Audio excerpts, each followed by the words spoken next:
2:46 March 25.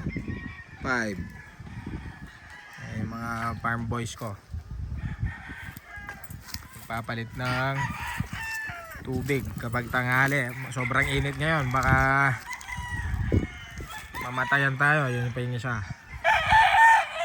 Dapat talaga ang palit mga bandang alas 12, kaso may dumating na bayar kanina kaya na late kami ng konti. Magandang practice to kasi kung meron mang napulupot or nabibilad kapag mga bandang alas 12 ng tanghali, pag nakita mo siya, kunyari napulupot sa damo yung tali niya, bandang alas 12 makikita mo pa yun buhay pa, so may chance pang ma-revive. At saka yun, number 1 yun, makikita mo pa siyang buhay.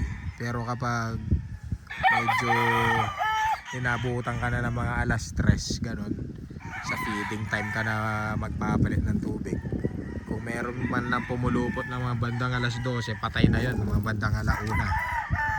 So magandang practice talaga, nagpapalit ka ng tubig. At saka syempre para sa health na rin nila,